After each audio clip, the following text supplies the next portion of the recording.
ನಮ್ಮ ದೇವರು ಕರ್ತನಾದ ಯೇಸು ಕ್ರಿಸ್ತನ ನಾಮದಲ್ಲಿ ಅನುದಿನದ ಆಹಾರ ಪ್ರಿಯರಿಗೆ ಪ್ರೀತಿಯ ಶುಭಾಶಯಗಳು. 2024 ಮೇ ತಿಂಗಳ 19ನೇ ತಾರೀಕಿನ ಭಾನುವಾರದ ದೇವರ ವಾಕ್ಯವು ಹೇರಾಳವಾದ ಮೀನುಗಳು. ಹೀಗೆ ದೇವರು ಮಹಾಜಲಚರಗಳನ್ನು, ನೀರಿನಲ್ಲಿ ತುಂಬಿರುವ ಸಕಲ ವಿಧವಾದ ಜೀವಿಗಳನ್ನು, ರೆಕ್ಕೆಗಳುಳ್ಳ ಸಕಲ ವಿಧವಾದ ಪಕ್ಷಿಗಳನ್ನು ಅವುಗಳ ಜಾತಿಗನುಸಾರವಾಗಿ ಉಂಟು ಮಾಡಿದನು. ಆತನು ಅದನ್ನು ಒಳ್ಳೆಯದೆಂದು ನೋಡಿದನು. ಆದಿಕಾಂಡ 1:21. 5ನೇ ದಿನದಲ್ಲಿ ದೇವರು ಆಕಾಶದ ಪಕ್ಷಿಗಳನ್ನು ಮತ್ತು ಸಮುದ್ರದ ಮೀನುಗಳ ಸಮೃದ್ಧಿಯನ್ನು ಸೃಷ್ಟಿಸಿದನು.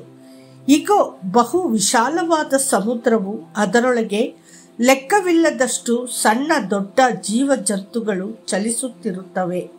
ಕೀರ್ತನೆಗಳು 104:25. ಮೀನುಗಳ ಬಗ್ಗೆ ಸ್ವಲ್ಪ ಯೋಚಿಸಿ.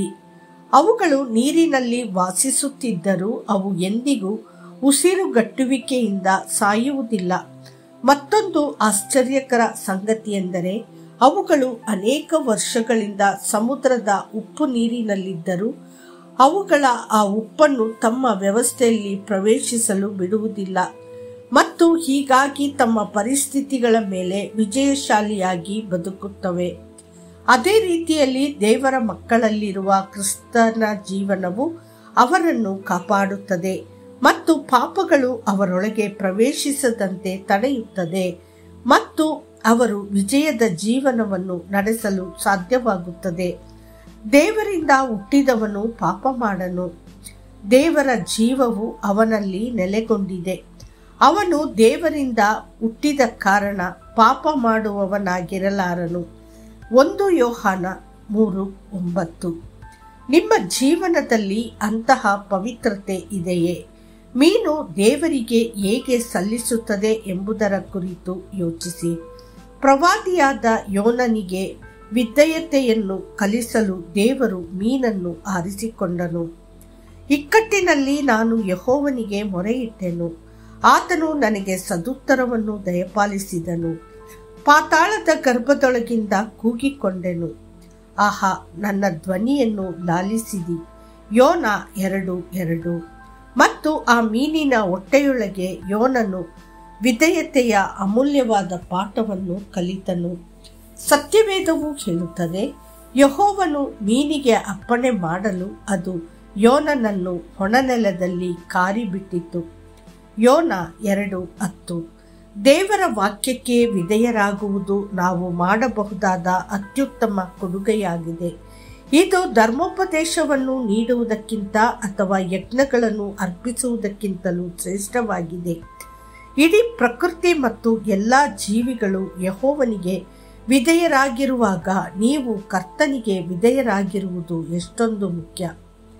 ಪೇತ್ರನಿಗೆ ತೆರಿಗೆಯನ್ನು ಕಟ್ಟಲು ಹಣವಿಲ್ಲದಿದ್ದಾಗ ಪ್ರಭು ಯೇಸು ಅವನನ್ನು ನೋಡಿ, ಆದರೂ ನಮ್ಮ ವಿಷಯವಾಗಿ ಅವರು ಬೇಸರಗೊಳ್ಳಬಾರದು.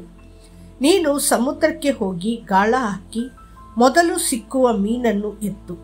ಅದರ ಬಾಯಿ ತೆರೆದು ನೋಡಿದರೆ ಅದರಲ್ಲಿ ₹1 ಸಿಕ್ಕುವುದು. ಅದನ್ನು ತೆಗೆದುಕೊಂಡು ನಮ್ಮಿಬ್ಬರಂತ ಹೇಳಿ ಅವರಿಗೆ ಕೊಡು ಎಂದು ಹೇಳಿದನು. ಮತ್ತಾಯ 17:27.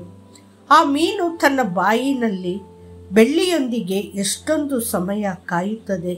ಬೆಳ್ಳಿಯನ್ನು ಬಾಯಲ್ಲಿ ಹಿಡಿದುಕೊಳ್ಳುವುದು ಮೀನುಗಳಿಗೆ ತುಂಬ ಕಷ್ಟ ಮತ್ತು ನೋವಿನಿಂದಲೂ ಕೂಡಿದೆ.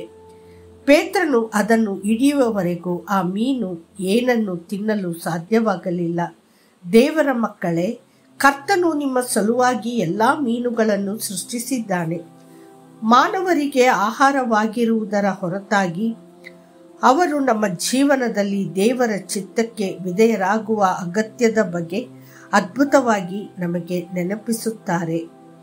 ನೆನಪಿಡಿ, ಮಾತಾಡುವುದನ್ನು ಮುಗಿಸಿದ ಮೇಲೆ ಸೀಮೋನನಿಗೆ ಆಳವಾದ ಸ್ಥಳಕ್ಕೆ ದೋಣಿಯನ್ನು ನಡೆಸಿ ಮೀನು ಬೇಟೆಗಾಗಿ ನಿಮ್ಮ ಬಲೆಗಳನ್ನು ಹಾಕಿರಿ ಎಂದು ಹೇಳಿದನು. ಲೂಕ 5:4. ಕರ್ತನು ನಿಮ್ಮನ್ನು ಆಶೀರ್ವದಿಸಲಿ. ಆಮೇನ್.